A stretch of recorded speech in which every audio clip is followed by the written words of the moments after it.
Hola, ¿qué tal?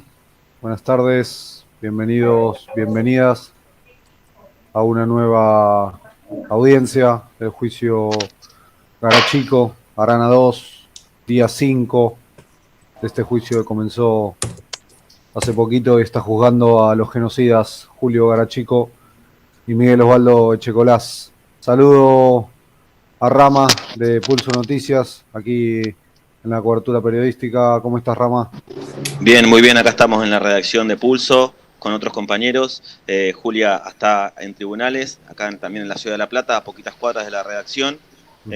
Por suerte, todo perfecto, preparados para escuchar estas nuevas declaraciones testimoniales presenciales, ¿no? Y para eso está Julia por allí, no sé si nos escucha. Hola, compas, ¿cómo andan? ¿Me escuchan ahí? Muy bien. Perfecto, Julia. Qué bien. Bueno, de a poco empieza a haber un poco más de gente en esta sala del TOFUM, ¿no? Hay un pequeño público. Hoy van a declarar dos personas y se están empezando a acomodar desde el tribunal y las querellas para subirse al Zoom y al mismo tiempo Ujú. escuchar la primera declaración desde acá. En esta semipresencialidad que se ha impuesto, de a poquito ha regresado.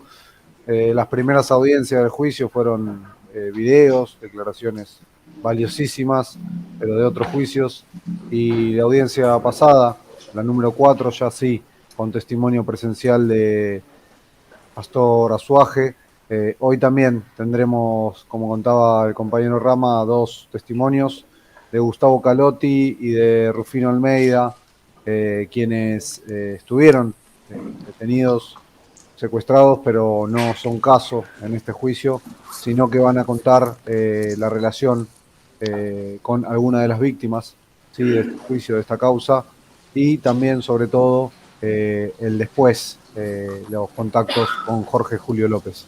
Así es, sí, en las declaraciones de López y en toda la historia que hemos podido ir escuchando durante estos 15 años desde su desaparición, eh, se habló mucho, ¿no?, de cómo se contenían entre sí, sobre todo con Rufino Almeida, eh, para Jorge Julio López poder seguir memorizando lo que había sucedido, bueno, y los otros dos compañeros también, Rufino Almeida y Gustavo Calotti, ambos estuvieron secuestrados en la ciudad de La Plata, particularmente Gustavo Calotti, el 8 de septiembre del 76, tenía 17 años cuando lo secuestraron y estaba en el quinto año del Colegio Nacional, por ende, por la fecha, por el colegio, por la edad, sabemos que es uno de los sobrevivientes de la Noche de los Lápices, así que seguramente relate un poco sobre eso.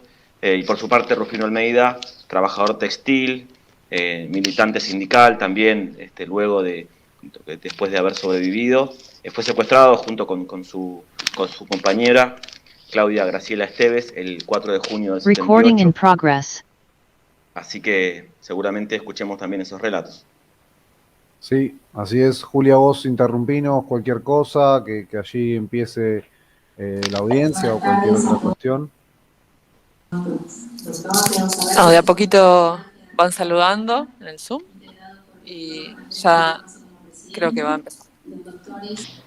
La verdad que Así que, se ve muy bien la calidad de ujú. donde está Julia. Sí, sí, por suerte es una gran imagen. Decía, en su calidad de sobreviviente de la Noche de los Lápices, Calotti seguramente cuente del cautiverio compartido con Francisco López Muntaner, una de las 7 víctimas de esta causa. No sé si está dispuesto el orden, si comienza Gustavo y después Rufino, o, o si ya, o al revés. No sé si establecieron eso.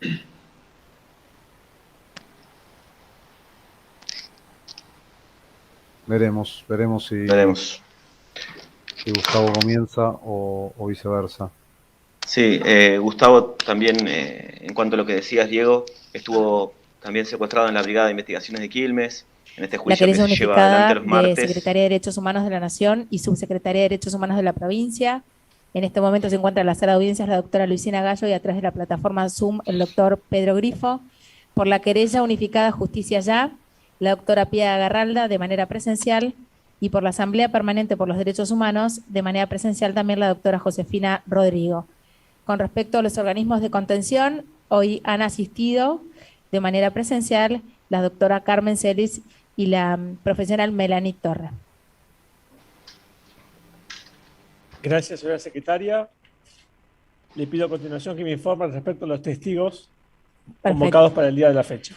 Hoy se encuentran citados los testigos Almeida y Calotti, que se encuentran en la oficina contigua junto con los organismos de contención. Muy bien, hacemos pasar entonces al primer testigo. Uno de los aspectos más importantes del retorno a la presencialidad es justamente que los y las testigos puedan estar acompañados por el equipo allí al momento de dar su testimonio, el momento previo y el momento posterior a hacerlo, ¿no? Sí, es muy importante para no sufrir una revictimización, ¿no? Ya el hecho de estar en la ciudad de La Plata ya me imagino que debe ser fuerte todos los días. Y bueno, un juicio 45 años después de sus secuestros, así lo es, así que está bueno también la intervención de profesionales. Ahí también tenemos imagen de algunas de las partes que lo siguen por Zoom, la audiencia de hoy.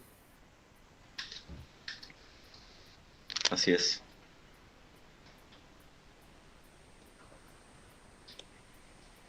Gustavo Calotti, como decía, en la brigada de Quilmes fue una de las personas que pudo entablar un diálogo con María Claudia Falcone, estudiante también de Bellas Artes de la Noche de los Lápices, así que también es muy recordado en otros testimonios que ha dado Gustavo, el diálogo que tuvo allí.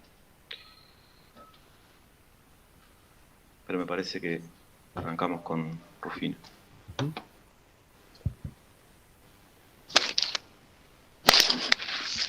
Buenas tardes, señor. Buenas tardes. Usted ha sido convocado para declarar como testigo en este debate oral y público. Ya por secretaría han recabado todos sus datos personales, como así también le han hecho saber las penalidades con que la ley castiga el falso testimonio. ¿Es así? Es así. Bien, entonces a continuación le voy a tomar el juramento de ley. Señor, ¿jura usted por sus creencias o promete decir verdad de todo cuanto sepa y se le pregunte? Prometo. Promete, muy bien. Dígame su nombre y apellido completo. Rufino Jorge Almeida. Bien, nacionalidad. Argentino. Bien. Bueno, como anuncié, todos sus datos personales ya fueron recabados por secretaría, así que vamos antes de comenzar la declaración propiamente dicha, le pregunto si respecto a las personas que se encuentran aquí legitimadas pasivamente, esto es, los imputados Julio César Garachico y Miguel Osvaldo Checolás, le pregunto si lo comprenden las generalidades de la ley. Esto es, si los conoce, en ese caso, qué tipo de conocimiento tiene o qué tipo de relación tiene con estas personas. No, ninguna. Ninguna. Bien, ahora sí, vamos a comenzar con la declaración. Su testimonio fue pedido por una de las querellas constituidas en esta causa por la Liga Argentina por los Derechos del Hombre, que está representada aquí por la doctora Godoy, así que va a ser la querella que en una primera secuencia va a interrogarlo. Doctora Godoy, tiene la palabra. Sí, sí.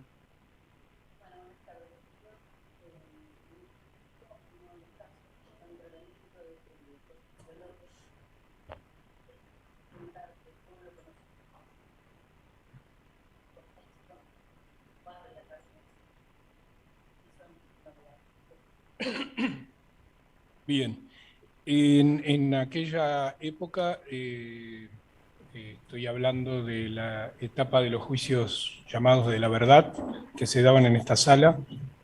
Yo participaba de la Asociación de Ex Detenidos Desaparecidos, y uno de los objetivos que tenía nuestra asociación era precisamente reunir testimonios en función de reconstruir la memoria de nuestros compañeros y compañeras caídas, de lo que había sucedido en los campos de concentración y fundamentalmente de reunir prueba para la imputación, para el juicio y castigo a los genocidas y al terrorismo de Estado. En esas circunstancias, nosotros habíamos adoptado un método que se llamaba, que le llamamos los trabajos los TRD, los trabajos de recopilación de datos, precisamente que era reunir la documentación existente más los testimonios que nosotros podíamos recabar de compañeros, familiares y demás para reunir esa información, cruzarla y poder identificar situaciones y de hecho evitar también de que fueran juicios fragmentados por personas o por represores o por víctimas, sino para identificar la sistematicidad de los procedimientos que aplicaba el terrorismo de Estado y de esa manera identificar lugares y circuitos, lo que nosotros llamábamos circuitos, que eran el conjunto de grupos de tareas con conducción, o sea, con sistema de mandos y demás, y que aplicaban en distintos territorios. En esas circunstancias, digamos, tuvimos que hacer todo esto porque en realidad veníamos de una situación de impunidad absoluta, digamos, se habían dictado las leyes de impunidad en el gobierno radical y posteriormente habían sido decretados los indultos a las juntas militares, por lo tanto el proceso era totalmente necesario. Nosotros, las propias víctimas y los familiares y demás, y los organismos de derechos humanos, tuvimos que asumir esa tarea. Así que en esas circunstancias lo conocimos, se iniciaron los juicios en el exterior, o sea, en España, en Francia, y posteriormente, o paralelamente, se iniciaron los llamados juicios de la verdad aquí en La Plata. En esas circunstancias conocimos a Julio López. Se presentó un día aquí ahora cuando subía me acordaba precisamente de haberme encontrado ahí en el hall con él. Adriana Calvo, que era en aquel momento de la asociación también, me dice, ¿por qué no ves que hay una persona, un hombre mayor, que está diciendo que él fue detenido desaparecido y que tiene información o quiere declarar o lo que fue? En ese momento, bueno, Julio era un hombre mayor, para nosotros, digamos, era bastante mayor que nosotros, y obviamente se nos presentó con un montón, o sea, venía con un borbotón, digamos, de ideas, de cuentos, de relatos, digamos, y descripciones. Le dijimos, bueno, vamos a tranquilizarnos y, digamos, y a partir de allí hicimos una serie de reuniones con él y verificar y ordenar un poco todo lo que él nos traía.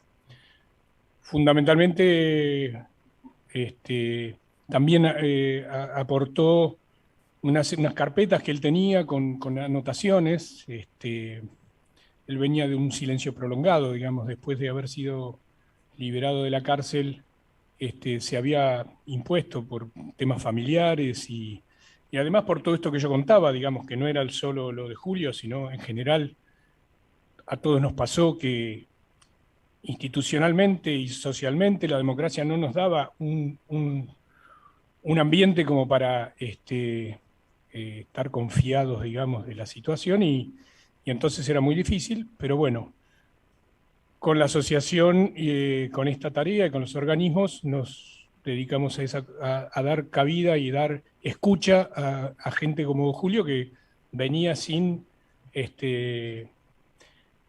decidido a contar y demás, y a decir su verdad, pero al mismo tiempo sin una contención, digamos, adecuada. Así que bueno, en eso estuvimos. Y fundamentalmente mi vínculo con Julio fue que yo me dediqué a ver con él todos los lugares que él hablaba de Arana con mucho conocimiento, porque él había estado trabajando en Arana previo a ser secuestrado, él conocía los lugares y además nos indicaba que nosotros siempre teníamos muy identificado el destacamento de Arana como el lugar de cautiverio y tortura, pero él hablaba de otros lugares. Así que bueno, muchísimas veces fuimos con él a Arana, inclusive después fuimos con Cristina Gioglio, otra compañera que estuvo detenida en destacamento, y otros compañeros para verificar un poco sus dichos y las circunstancias que él marcaba. Por otro lado, Nilda Eloy, hacía un poco la transcripción de todos sus escritos, que inclusive estaban hasta en pedazos de bolsas de papel, o sea, él había tratado de resguardar su memoria en esas cuestiones. Así que con todo eso empezamos a juntar los datos. Me extendí un poco, pero bueno, así conocí a Julio.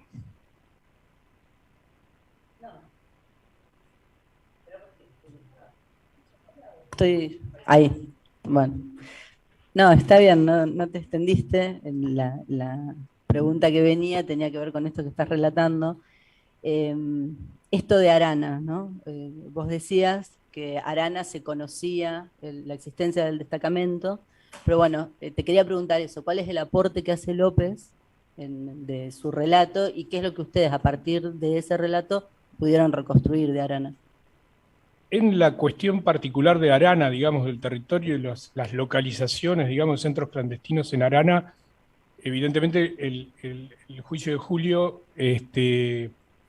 también aportó de alguna manera una síntesis, ¿no? Porque nosotros teníamos datos, teníamos testimonios que daban referencia a condiciones, digamos, y descripciones de los edificios distintos a lo que era estrictamente el destacamento. Digo, con un detalle, el destacamento creo que son todas carpinterías de metálicas y había compañeros y compañeras que describían una casa vieja, carpinterías de madera y demás. Así que en esas circunstancias, digamos, había dudas y había intuición, digamos, o datos que nos indicaban que había algún otro lugar. De hecho, ya en otros testimonios más antiguos también había algunas referencias. Así que lo que sí trae Julio es ya definiciones mucho más categóricas, digamos, porque un poco lo que dije hoy, evidentemente conocía la zona y digo, él te hablaba, estaba acá, el vivero de Ferrari, o sea, y él había hecho su previa, digamos, inclusive en Soledad. Él contaba que había ido con un sobrino, creo, inventaban excursiones de pesca, digamos, y eso, y entonces él iba mirando y viendo, tratando de encontrar esos lugares. Así que bueno, pero por ejemplo, el caso puntualmente de la Armonía, de la estancia de la Armonía, él precisamente refería a un lugar que él había estado trabajando, inclusive dijo que había estado trabajando en ese lugar, que era había una casa vieja, una casona, pero que había, o sea, que era de la época de Rosas, o sea, por eso también había cosas que no nos terminaban de cerrar por la antigüedad y demás de la construcción. Dice, había una construcción de la época de Rosas, había una habitación que tenía como paredes o techos abovedados y demás, o sea que había una serie de datos que eran importantes, muy precisos, pero que nosotros no teníamos. Yo personalmente me encargué de pedir en geodesia, en obras públicas de la provincia, fotografías aéreas de la época, y bueno, ahí identificamos el lugar de lo que era la estancia de la Armonía por vía aérea. Y después recordé que había un testimonio que era de un chico muy jovencito que había estado secuestrado unos días nada más, y que él daba cuenta de que había estado en la estancia de los abuelos. O sea, que él había estado en un lugar que había reconocido porque él había estado ahí porque era la estancia de sus abuelos. Este chico es de apellido Villarreal, creo que Félix era el nombre, y bueno, la familia Villarreal era conocida mía también, o sea, bueno, acá en La Plata nos conocemos bastante, las familias, y entonces tomé contacto con ellos y de hecho terminó declarando en el juicio de la verdad la señora Ana Mosquera de Villarreal, que aportó datos impresionantes, porque en su descripción de la estancia que había pertenecido a su suegro y demás, hace las mismas descripciones de ese lugar con cocina que tenía una campana elevada de las antiguas y con paredes de adobe, que eran de la época de Rosas, que había una casa así, así, así, digamos, coincidente con todas las descripciones, y que había una capilla con techos abovedados, que la estancia tenía una capilla que tenía techos abovedados. O sea, todo eso vino a ratificar lo que Julio con precisión nos había indicado. Así que realmente el testimonio de Julio fue importantísimo para nosotros, y de hecho, bueno, la Cámara hizo sus actividades, reconocimientos y demás, así que definitivamente se identificó el lugar que había sido demolido, ¿tá?, por el ejército para situar en ese lugar al Regimiento 7 de Infantería, que lo trasladó de aquí del centro de La Plata a ese lugar. Así que bueno, teníamos identificado otro tema, y con eso se pudieron ordenar también un montón de testimonios de compañeros y compañeras que habían estado en otro lugar que no definitivamente era el destacamento de Arana.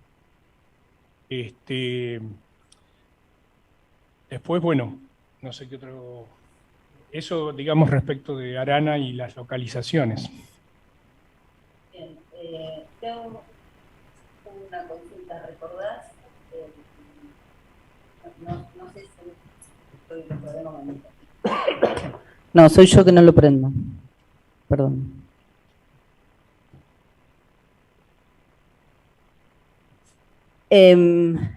La consulta tiene que ver con, no sé si recordás las fotos que están en el trabajo de recopilación de datos que presentó la Asociación de Detenidos. De hecho, nosotros aportamos esas fotos aéreas al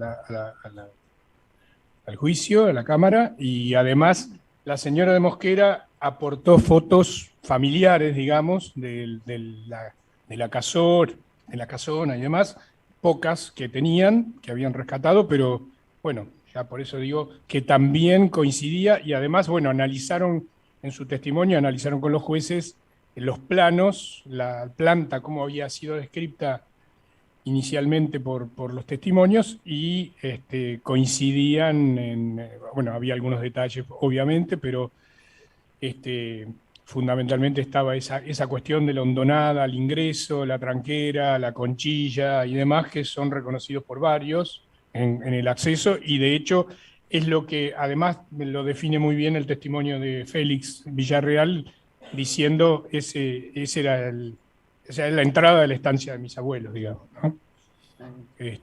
Así que bueno, esas fotos fueron aportadas también, creo que están en el expediente. Bien. Bueno, una última, y en la medida que quieras, si nos puedes dar una pequeña semblanza de Julio. Por de pronto, es importante también, digo, nosotros consideramos el testimonio de Julio un testimonio histórico, digamos, por varias circunstancias. Primero porque fue uno de los... posteriormente a la nulidad de las leyes de impunidad y las primeras condenas, los primeros juicios penales, digamos, retomados en su momento, fue importantísimo, y el testimonio de Julio no solo aportó precisión en los lugares y en la zona, sino en la descripción de las circunstancias, los represores, los compañeros que él tuvo contacto en su cautiverio. Por lo tanto, fue importantísimo, y de hecho derivó en la condena al genocida de Chocolats. Así que eso por de pronto. Después también me gustaría destacar de Julio, porque cuando él desaparece, en su segunda desaparición, se dijeron muchas pavadas, muchas cosas inconsistentes, inclusive increíblemente desde sectores de los propios derechos humanos, del sector político que uno supone que no deberían haber sido. Pero Julio fue quedó demostrado que fue un militante peronista, asumido, que peleaba en contra de la dictadura, que peleaba por una patria con justicia social, que era absolutamente consciente de eso y de lo que hacía, y que en realidad pasó, después de su cautiverio y pasar por el penal que estuvo legalizado, digamos, entre comillas, que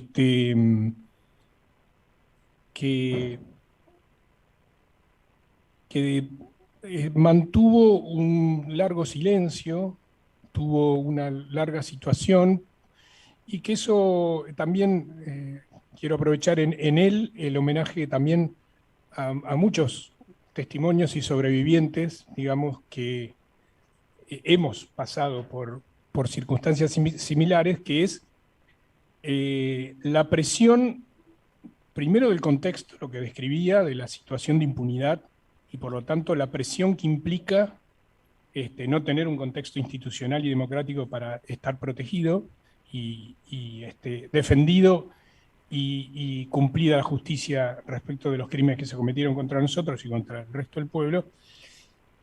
Y después también las circunstancias de poder, lo que nosotros, pues yo por lo menos digo que es no solo sobrevivir, sino aparecer con vida, es poder retomar tu propia vida antes del cautiverio. O sea, nosotros, es cierto, éramos militantes, queríamos no queríamos dictadura, queríamos volver a votar, queríamos un país democrático, queríamos un país con justicia social, y eso lo asumimos, y por eso nos persiguieron. Entonces, retomar esa situación y asumir conscientemente no solo la obligación de testimoniar porque te citan, sino la voluntad de venir y decir y denunciar y acusar a los genocidas, es una actitud totalmente importantísima. Julio, pasó por ese proceso. Yo siempre digo que conocí muchos testimonios, pero el de Julio fue el más claro, digamos.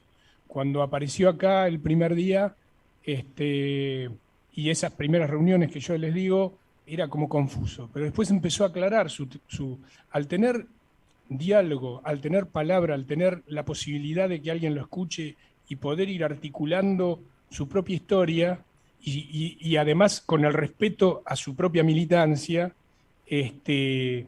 reconstruyó y pasó a ser otra persona. Pasó a constituirse en Julio López, en ese que había estado militando en su unidad básica, y de hecho reivindicó en todo momento y en sus testimonios su papel y su búsqueda de justicia, y sobre todo el cariño y el respeto y el compromiso con los compañeros que quedaron caídos, especialmente con Patricia y con Ambrosio, pero también con los otros que nombró. Así que, nada, creo que valga este testimonio para afirmar de que Julio sabía perfectamente lo que estaba haciendo, que hizo un testimonio más que corajudo, y que además es el coraje con el que nosotros seguimos asumiendo esta realidad, y que todos conocemos que no es fácil. Así que, bueno, nada más, que creo con eso. Si hay algo más, que alguna otra pregunta, estoy a disposición. Yo no. Muchas gracias. Gracias, José. Muy bien. Le pregunto a las otras querellas. Ministerio Público Fiscal. Gracias, señor presidente. Agradecer al testigo por su esfuerzo y por su testimonio. Fue muy completo, no tenemos más preguntas. Muchas gracias. Bien. ¿Las defensas? No, señor presidente, gracias. Yo sí, señor presidente, si se me permite. Doctor. Yo sí, si se me permite, señor presidente. Sí, doctor Bailey, lo escuchamos. Bien, Beley soy, doctor. Si conoció o vio en alguna oportunidad a Julio César Garachico, este señor. No. ¿Escuchó no. la pregunta de la defensa? Sí, claramente no. No, yo personalmente no. No tengo más preguntas, señor presidente. Muchísimas gracias. No, muy bien, doctor Belay.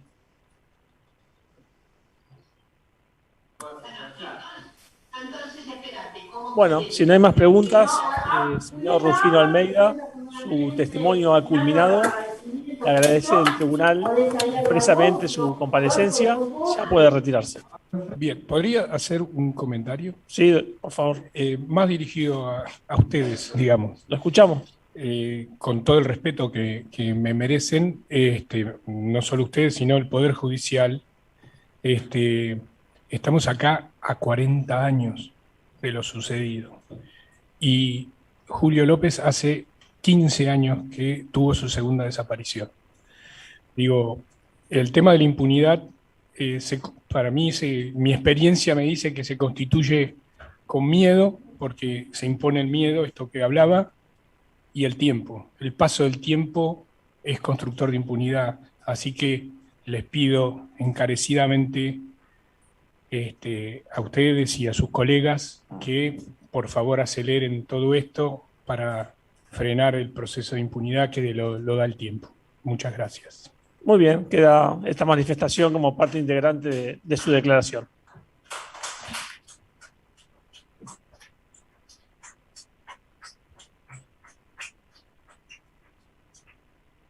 Señora secretaria, ¿estamos en condiciones de hacer pasar al próximo testigo?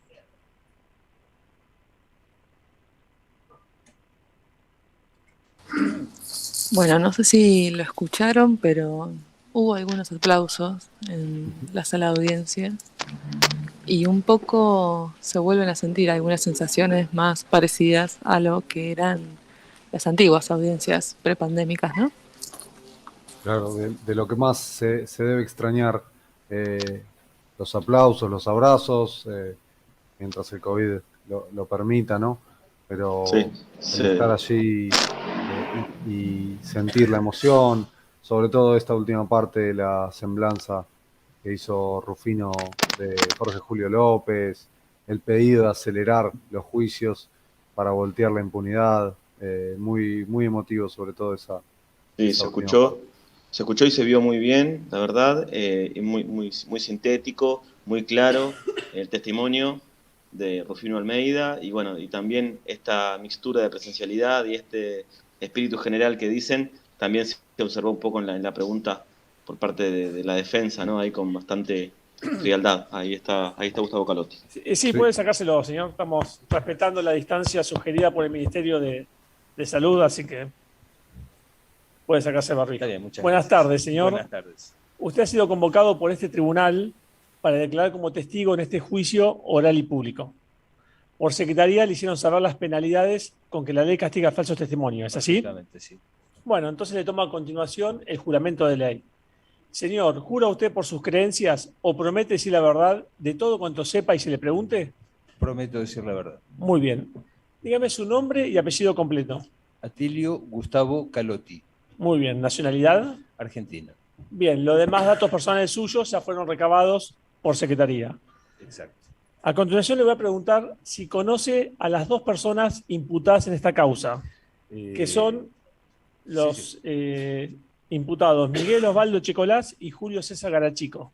No, puntualmente si los conoce y en ese caso qué tipo de relación tiene. No tengo ninguna relación con ellos.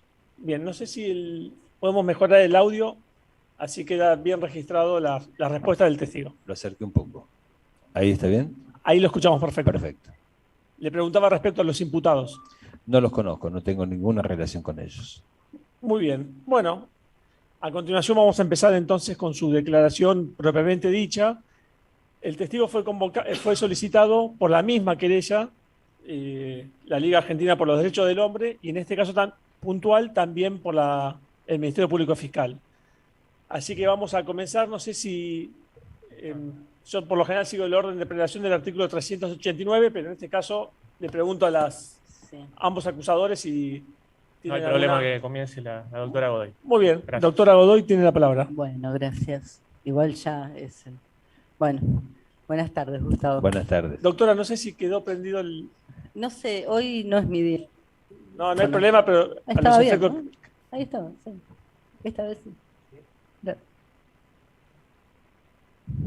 Bueno, estaba pensando que creo que es la cuarta vez que te digo buenas tardes, Gustavo, en este quiz. Bueno, pero esta vez no voy a pedirte que relates todo tu recorrido, sino que la primera pregunta va a ser si conociste a Jorge Julio López y cómo lo conociste. Y en todo caso, que brevemente cuentes cómo llegaste a conocerlo. Sí, sí, yo lo conocí a Jorge Julio López en circunstancias muy particulares, ¿no? Fue estando detenidos en la unidad 9.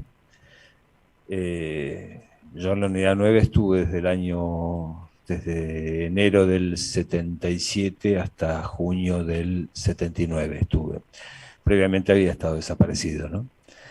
Y creo que habrá sido en el año 78, tal vez parte del 79, yo estaba alojado en el pabellón, me cuesta decir yo vivía en el pabellón número 5, ¿no? Yo estaba alojado en el pabellón número 5 y en la celda continua vivía Jorge Julio López, a quien nosotros conocíamos como el Viejo. Claro, yo tenía 20 años, él tenía 40, ¿no? En aquella época. Y con una particularidad, porque esas celdas daban a un patio relativamente estrecho y enseguida comenzaba el pabellón de castigo de la unidad 9, que nosotros lo conocíamos como los chanchos. Así que no, en ese patio no circulaba nadie, no transitaba nadie, no era un patio de recreo. Entonces uno, claro, ¿no? Son esas mañas de preso, ¿no? Sacaba los vidrios de las ventanas que se podían sacar fácilmente, entonces comunicaba con López, siempre hablábamos, era nuestro cotidiano, contarnos cosas, él me contaba las suyas, yo las mías, las pocas cosas que podíamos contarnos, ¿no? Siempre también igual con reticencia, porque uno en esa situación tampoco es dado a contar demasiado, ¿no? También intercambiábamos cosas. Bueno, él leía los diarios, yo leía diarios, leía libros, él no era de leer libros. Pero lo que más nos preocupaba en esos momentos, porque yo calculo que debemos haber estado en celdas contiguas casi 10 meses fácilmente. Yo vivía solo en la celda y él también. Y lo que nos preocupaba más, lo que nos alteraba más, era que en los pabellones de castigo permanentemente y sobre todo de noche, torturaban a prisioneros, ¿no? A gente. O sea, eran torturas porque a los compañeros que eran castigados, que eran llevados ahí, se los golpeaba, pero brutalmente, brutalmente. Algunos incluso fallecieron, ¿no? En esos pabellones de castigo. Entonces, claro, era como que era el tema que volvía siempre, a quién habrán castigado, viste cómo lo golpearon, estaría de guardia tal o cual oficial, esos eran los temas que volvían siempre. Y yo pienso que los enfermeros, o el que hacía oficio de enfermero, que no sé si era enfermero en la cárcel, a toda la hilera de ese ala del pabellón número 5, sistemáticamente, sin que lo pidiéramos, nos daba pastillas para dormir. Pastillas que yo nunca tomé, porque una sola vez tomé una de esas pastillas para dormir y realmente me volteó, me hizo muy mal. Y claro, el tema es que al otro día, a la mañana, de madrugada, cuando nos levantaban para el recuento, uno no podía quedarse dormido. Si uno se quedaba dormido, entraban los guardias y lo golpeaban, ¿no? Así que, bueno, y con López era lo mismo. López estaba en una situación personal, familiar, bastante difícil, porque por lo que él me contaba, era el único sostén de familia, tenía 2 hijos muy pequeños y su esposa, que era ama de casa. Claro, cuando a él lo detienen, lo secuestran, evidentemente la mujer se quedó sin ninguna fuente de ingreso, así que tuvo que salir a limpiar casas y hacer lo que podía para mantener a sus hijos, ¿no? Y eso era realmente el tema que lo preocupaba, pero lo tenía mal, lo tenía mal. Yo,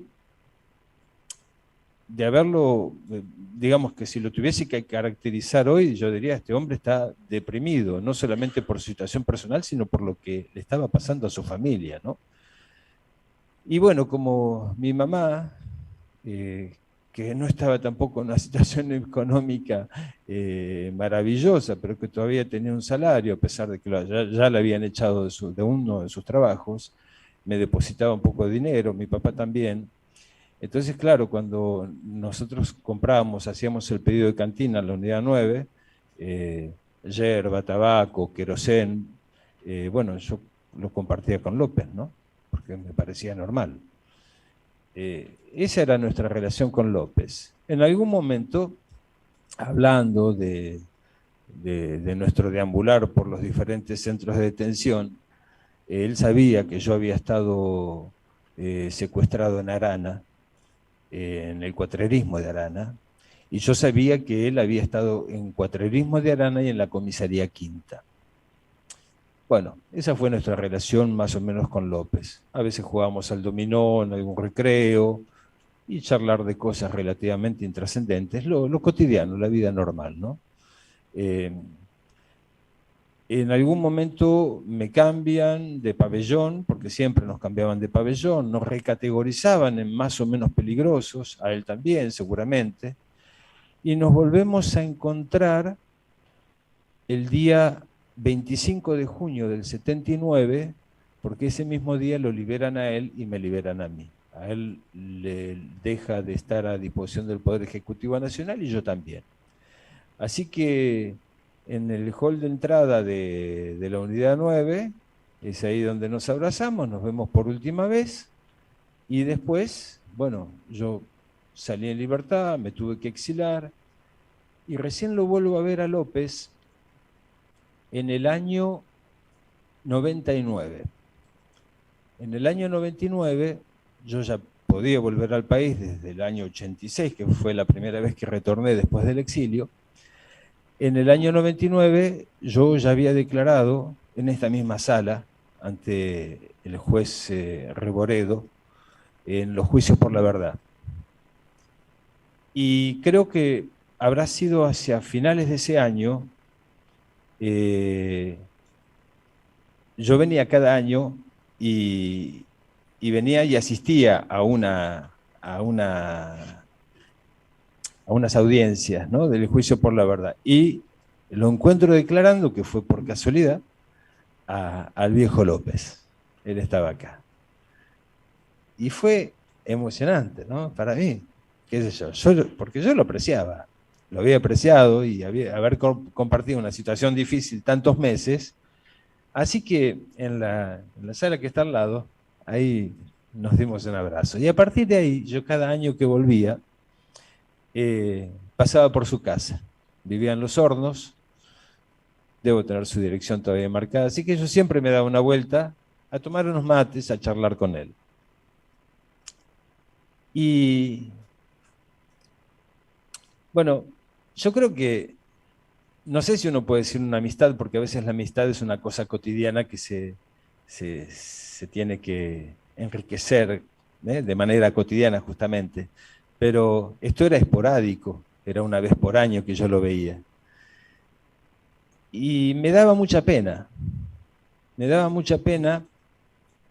porque en su casa era como que él no podía hablar de todo lo que le había pasado.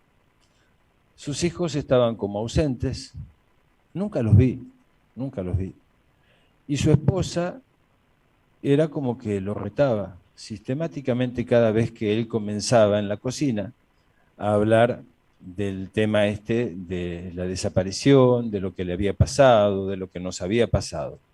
no podía hablar en su casa. No podía hablar en su casa. Entonces a veces nos íbamos a charlar un poco afuera, a la calle. Y bueno, y en esas charlas, yo recuerdo que en algún momento incluso yo llegué a decirme si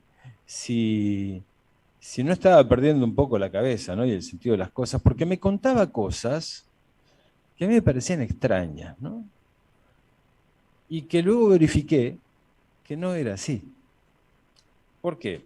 Vienen los juicios, comienzan los juicios después de la abrogación de las leyes de punto debido y obediencia debida y punto final. Y con los jueces que encabezaba el doctor Rosansky, vamos a hacer un reconocimiento visual de cuatrarismo de Arana. Y ahí estaba López, que decía, en tal lugar había un pozo y ahí quemaban gente. Entonces, yo de todo eso no conocía nada. Yo solamente cuatrarismo de Arana estuve 15 días, en 10 de los cuales me torturaron, y no conocí otra cosa que es el interior y un patio. Pero bueno, íbamos caminando y efectivamente iba mucha gente, secretarios, jueces, fiscales. Y ahí donde él había indicado estaba el pozo. Decía, en tal lugar había un avión. Sí, un avión. Ella me había hablado del avión. Bueno, uno póngase en mi lugar, ¿no? Cuando le dicen, sí, en el cuatrarismo de Arana había un avión. Íbamos caminando y entre medio de toda la chatarra de coches accidentados de secuestro, había un avión. Entonces, claro, es como que uno se replantea y dice, pero este hombre en definitiva, todo lo que me estaba contando antes y que yo medio que no me lo creía, es verdad. Ese era López, ¿no? Y yo, claro, él me había contado antes que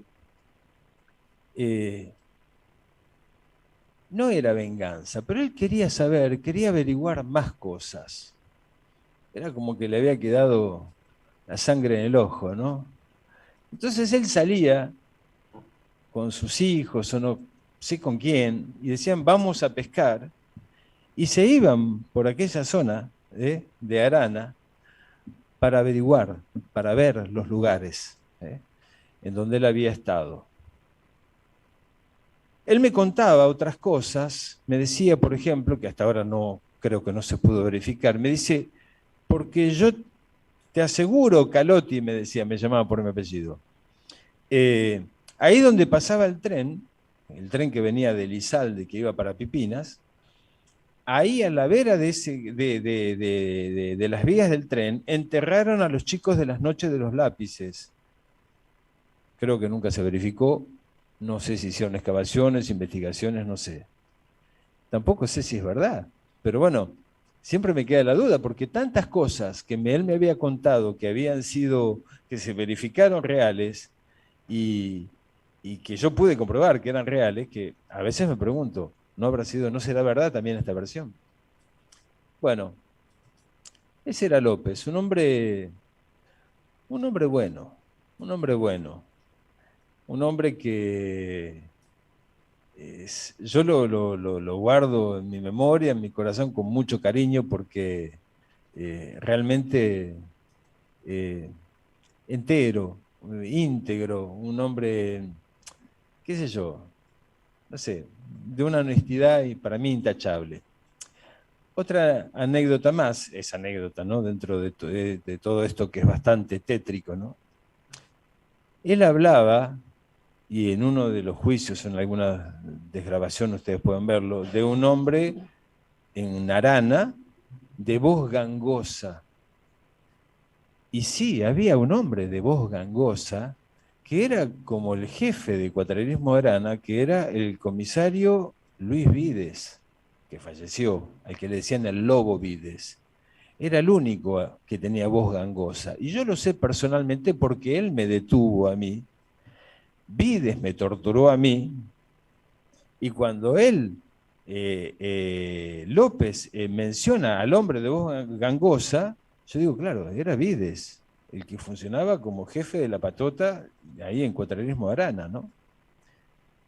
Por eso es para dar más o menos una semblanza de López.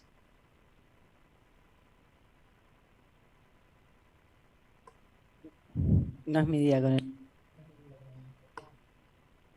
No sé. Bueno.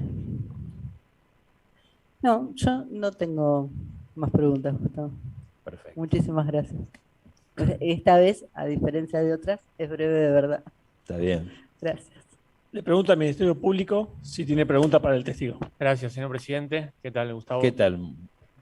Relación con algún recuerdo que tengas de esa, cuando se reanuda, ¿no? La relación, cuando te reencontrás, vos dijiste en el año 99 con López en esos juicios, ¿tuvieron alguna actividad común? ¿Estaba en esa búsqueda de información? ¿Se sitúa en esos años esa? Exactamente, yo creo que se sitúa en esos años, porque yo a él lo encuentro en el año 99, o sea que lo veo ahí, y a partir del 99 hasta el 2006 nos seguimos encontrando cada año que yo volvía, que fueron casi todos los años. Incluso yo estuve con él pocos días antes de que lo secuestraran, que lo desaparecieran de nuevo, porque lo veo en el juicio al señor Echecolás en el año 2006. Paso por su casa unos días antes de irme, en el mes de septiembre, y él me dice: Calotti, vení, vamos a hacer un asadito. Le digo: mira, no puedo, me estoy yendo, dentro de 2 días me voy, ya aparte yo me había caído en la moto, me había quebrado el hombro, estaba mal, así que no, realmente no podía. Sí, la búsqueda de él yo creo que se sitúa en esos años, y pienso que anterior también a que yo lo reencontrara, porque él ya a partir de que yo lo reencuentro ya me está tirando datos, informaciones de cosas que él venía buscando, ¿no? Perfecto. No hay más preguntas. Gracias por tu esfuerzo. No, y tu por favor. presencia. Bien. Le pregunto a las otras querellas. No, gracias. Le pregunto a los defensores que están en la sala a través del Zoom. No, señor presidente, muchas gracias. Doctor Beley. Ninguna, señor presidente. Una, señor presidente. ¿Ninguna? Ninguna. Bien, doctor. Ninguna. Muy bien, gracias. Bueno, señor Calotti, de esta manera su testimonio ha concluido. El tribunal le agradece expresamente su comparecencia. Perfecto, yo simplemente quería agregar que espero que a tantos años de la desaparición de Jorge Julio López, por fin pueda haber un poco de justicia para esclarecer estos hechos y que algunos culpables sean condenados. No creo que haya inocentes entre los dos inculpados. Me parece que de alguna manera pudieron intervenir para que Jorge Julio López fuera callado. Está muy bien, porque esa última manifestación forma parte de su testimonio. Muchas gracias, muy amable. Que tenga muy buenas tardes, señor. Gracias.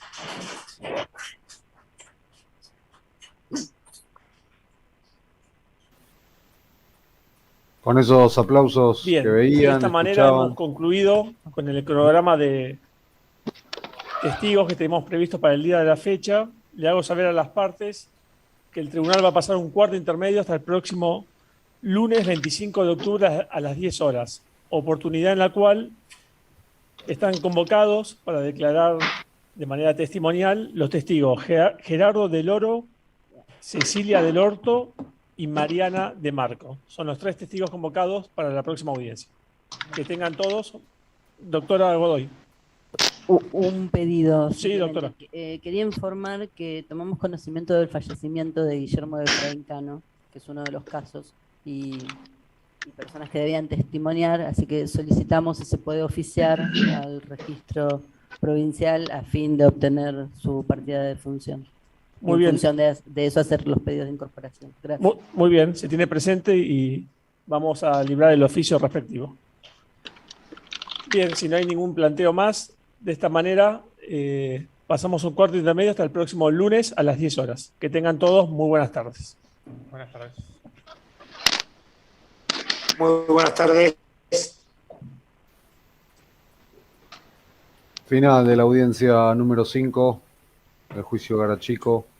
Arana 2, han pasado los testimonios de Almeida y de Calotti, haciendo sobre todo una semblanza, un recuerdo para Jorge Julio López, su militancia, y bueno, también algo del circuito carcelario que fueron recorriendo ellos mismos y junto a él. Sí, la verdad que muy impresionante. Me llamó la atención a mí la descripción de lo que es estar preso en el Poder Ejecutivo Nacional, ¿no? En el PEN, y esa rutina que expresaba Calotti, la verdad que es algo de lo cual no había escuchado mucho, donde ellos, bueno, vivían ahí, ¿no? Decían que estaban, yo vivía en esta celda, Sí. Es impresionante cómo con sus palabras describe algo que, bueno, a comparación de un centro clandestino de detención, obviamente es muy complicado, pero también había torturas allí mismo. Bueno, y ahí, Julia, te pasamos la palabra. Vemos que estás con Rufino. Hola, compas. Bueno, ¿cómo andan? Acá estamos, a ver si se ve. Ahí. Perfecto. ¿Mejor? Bien. Ahí perfecto. Estamos con Rufino Almeida, primer testigo que declaró en la tarde de hoy.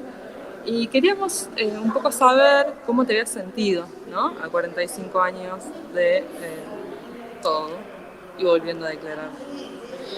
Es que en realidad, bueno, primero me siento con el compromiso de siempre, digamos, de la tarea que hemos tomado para que haya juicio y castigo, eso ni hablar, así que me siento orgulloso y además, sobre todo para hablar de compañeros como Julio u otros.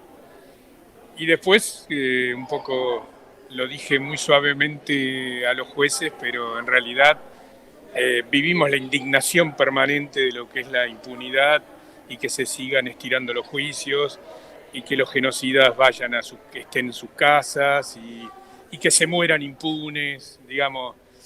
Yo vivo una gran indignación cotidiana con todo esto y ni hablar de este poder judicial que tenemos en la Argentina, que es una vergüenza, es una vergüenza. Vos fuiste uno de los primeros testigos de esta vuelta a la semipresencialidad, de volver a declarar en una sala de audiencias, ¿no? ¿Te generó alguna sensación volver a hacerlo acá? ¿O? Sí, bueno, ya solo entrar al edificio fue un recuerdo, porque yo en aquellos años estuve muy activo trabajando con la asociación y así que realmente fue emotivo en ese aspecto, digamos, y obviamente, bueno, también cada vez que uno declara o cumple una tarea con este tema, vuelvo a la cuestión, es el compromiso con los 30.000, el compromiso con los compañeros que uno estuvo directamente vinculados, el homenaje y respeto a cada uno de los compañeros sobrevivientes y testigos, el cariño por las familias de los compañeros, y bueno, el respeto también por los organismos que siempre han sostenido esta lucha. Diego, Ramiro, ¿quieren hacer alguna pregunta? Sí, Rufino, buenas tardes, muchas gracias por testimoniar y por estar también presente ahora. Quería preguntarte, digamos, con la semblanza que hiciste de Jorge Julio López, la importancia de su testimonio, ¿cómo fue también para vos, tanto como lo que te preguntaba Julia, de volver a la presencialidad, pero de que el juicio sea cuando se cumplieron 15 años de la desaparición de López, de la segunda desaparición? ¿Alguna reflexión de cómo funcionó esto y qué perspectivas tenés, digamos, de cara a este propio juicio de Garachico y de Chicolás?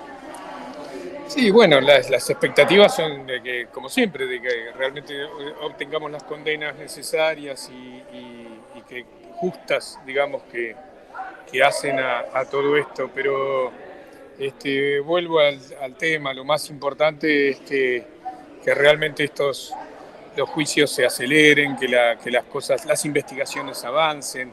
No puede ser de que tengan cajoneadas el Poder Judicial. Hay jueces que son terribles, nefastos, que no impulsen las causas, que den plazos y cuestiones de que evidentemente nuestro país está asignado porque esta monarquía, digamos, judicial que no sirve para nada, que el 80% de la población los repudia, porque no sirve, y además porque ahora estamos hablando del tema de derechos humanos y del juzgamiento de genocidio, pero si uno va a la vida cotidiana, la sufrimos permanentemente. Digo, hay un marco jurídico y a un manejo de la justicia, de los tiempos políticos, cómo manejan, cómo especulan, cómo aparece una causa y desaparece de acuerdo a la conveniencia política que tengan. Realmente, bueno, cómo defienden a las corporaciones, cómo las decisiones van en contra de los intereses populares, digamos, en general. Ahora, encima la política del macrismo quiere incorporarlos digamos, a tomar decisiones en Capital y en Comodoro Pi sobre temas laborales y sobre temas nacionales. Y la verdad que estoy muy indignado con lo que está pasando y necesitamos de que esto cambie. Y creo que los organismos de derechos humanos, la tarea nuestra sobre el tema del genocidio y el terrorismo de Estado, es una base, es un soporte y un sustento para que las cosas cambien. Así que seguiremos en la lucha para que eso suceda. Muchas gracias. Bueno. Te dejo libre, Listo. lo despedimos. Un abrazo a los que están ahí y muchas gracias. Y la verdad que ustedes hacen una tarea indispensable, compañeros. La difusión de los juicios y el estar permanentemente en esta tarea, desde ya mi agradecimiento personal y todo el cariño. Gracias, Rufino, por tu tiempo y por el testimonio muy claro, realmente muy concreto, muy conciso. El testimonio de Rufino Almeida, también de Calotti. Un poco esto también de lo que decía Rama antes, de personas que pueden sacar el amor desde los lugares donde más reinó el horror, ¿no? Así que también destacable ese don, digámoslo de alguna manera. Compañeros, lo tengo a Calotti acá enfrente. ¿Quieren que vayamos a buscarlo? ¿Lo esperamos un poquito? Sí, podés. Bueno, me voy a acercar de a poco. Calotti, que hoy dio testimonio casi en exclusivo por Jorge Julio López, no contando su historia ni su propio circuito carcelario, sino las preguntas de Guadalupe Godoy estuvieron dirigidas al contacto con López y a lo que ha sabido también a lo largo del cautiverio junto a él, del viejo López, como decían, con la diferencia de 20 años. Y esto que yo trataba de explicar, ¿no? Que en tantos otros testimonios lo hemos visto de, no sé, cuestiones más vinculadas al amor, en lugares donde todo era tortura y horror. Sí, y muy interesante también la segunda parte, ¿no? Desde el exilio, él visitándolo una vez por año y cómo Jorge también relacionado, complementado con el testimonio de Rufino Almeida, de cómo escribía y cómo a través del diálogo, de a poco, a pesar de que en su casa era complicada la situación, ya en los 2000, Jorge siguió recordando lo que había pasado. Juli. Bueno, acá está Gustavo Calotti. Tengo problemas de cámara, así que estoy ahí intentando. Ahí se los ve perfecto. Gracias por estar. Bien. ¿Qué tal? ¿Cómo estás? Buenas tardes. Gustavo, hiciste una semblanza de lo que habías vivido con López en Arana, en Cuatrerín y demás. ¿Cómo fue volver a declarar ahora en esta situación bueno, pandémica? primero son los 15 años, ¿no? Que es mucho tiempo, sin una sola pista, por una falta de decisión política de los sucesivos gobiernos para que López quedara para siempre desaparecido. Porque hubo una falta de decisión política evidente. Desde, a veces yo no soy políticamente correcto, pero desde Aníbal Fernández cuando dijo que López estaría tomando el té con su tía, hasta toda la inactividad de la policía, de la justicia, o sea, López está desaparecido y es muy difícil que volvamos a encontrar rastros de él. O sea que eso sigue doliendo porque cuando uno piensa que llegó la democracia, entre comillas, con tanta sangre, con tanto sufrimiento, y que no somos capaces de ni siquiera proteger a testigos esenciales, ¿no? Qué sé yo, da pena, ¿no? Eso por un lado. Por otro lado, en lo que hace a la audiencia de hoy, bueno, para mí el hecho de hacerlo de manera presencial es importante. O sea, yo no quería audiencias, sino sigo sin querer audiencias, por ejemplo, para el juicio Brigadas, de manera virtual.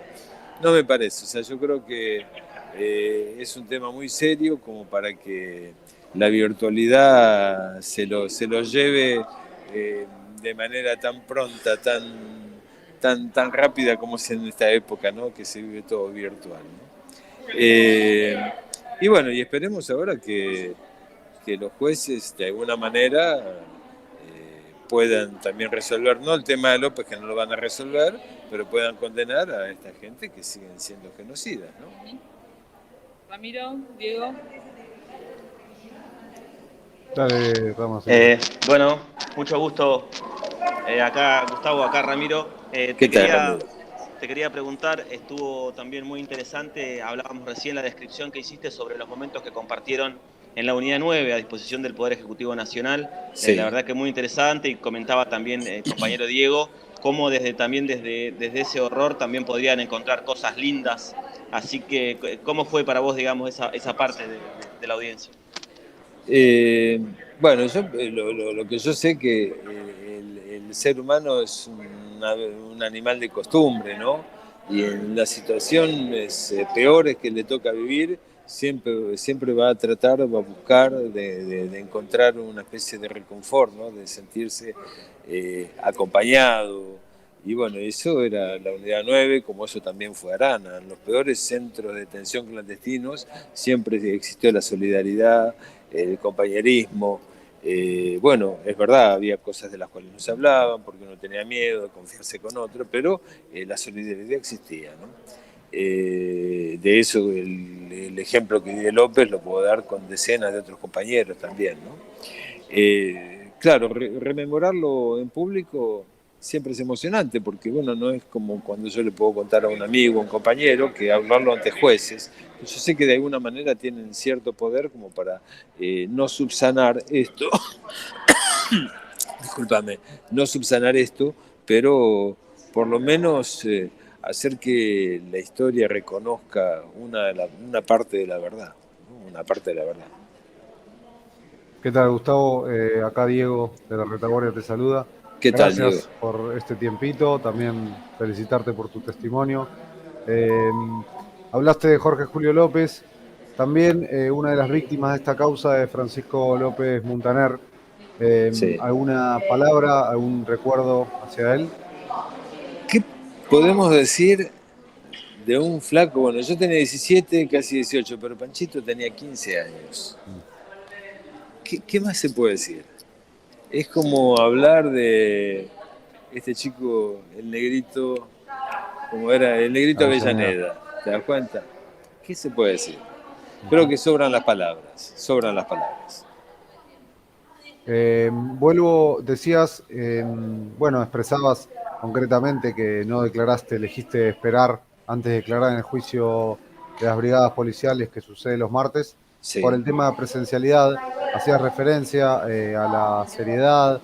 En algún punto también la virtualidad logró acelerar, o al menos que se siguieran celebrando, que comenzaran algunos en pandemia.